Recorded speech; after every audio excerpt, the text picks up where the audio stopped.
I'm continuing my walk here on November the 30th, 2010 at the Spanish Monastery in North Miami Beach.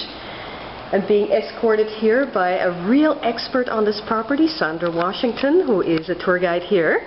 And Sandra, you're pointing out something here. Very interesting. Some of these markings are just so nicely designed. Here's again Mr. Christian Cross. Yes. But some of these designs are just so interesting when you look at them. Also, these markings, eventually the father will hand it down to the son and will make a slight variation of the logo. These are basically the logos of the stonemasons. Master stonemasons that actually helped to build this. They were part of a guild. Yeah. Like a union. Exactly. Yeah, they had a union at that time, that's for sure. Notice also the columns. This is Doric style, Ionic, and then it goes on and progressed to Corinthian on the capitals there.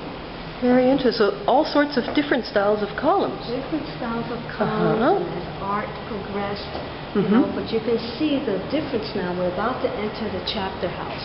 And you'll be able to see the difference between the very early periods of Corinthian style capitals and those as very fancy, more intricate in design. What was really good about King Alfonso, he utilized those Moorish slaves and their artwork that they brought with them. They were really very good. And so a lot of these carvings, the more intricate ones, were done by the Moors, keeping in mind that they were not permitted to, due to their religion, to display art on human or animals. So they had this kind of geometric type of design. Very typical Moorish art, never features animals or human beings, yeah. And listen to the acoustics. I know. Isn't this fantastic? Tremendous echo in here. So this was used, this was one of the study rooms for them. They had classrooms, so to speak. And this is, remember that the monks throughout the world at that time, these were the learning centers. And they're the monks are the ones that will reproduce the word of God, by writing on lambskin with berries and creating the books. And this is one of the places that they would do that.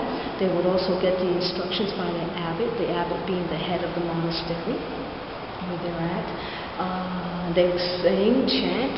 They were allowed to speak, and they had moments, times, of course, of silence. And so this is a really interesting room. Very unique architecture that it has here. Cross-vaulting, yeah. And if you notice there's no column here that is the same. And they represent the four cardinal virtues. Let's see if I remember them now. Okay. They are temperance, wisdom, courage. And one more? One more, wisdom, temperance, courage. I forget one. It's going to come to mind. So something like humility or no?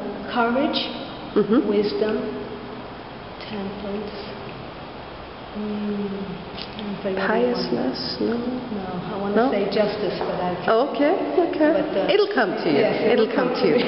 Now, the statue that we've got here, who is that? The statue was made by a monk who lived here among these very walls. You see it's in two pieces here. It's a statue of Christ holding a globe in his hand. And it was not at this original center where it stood. It stood somewhere else on the grounds, but it was, I'm told, carved by a monk that did live here. Oh, really? Okay, so from an actual monk from the 10th century, 11th century?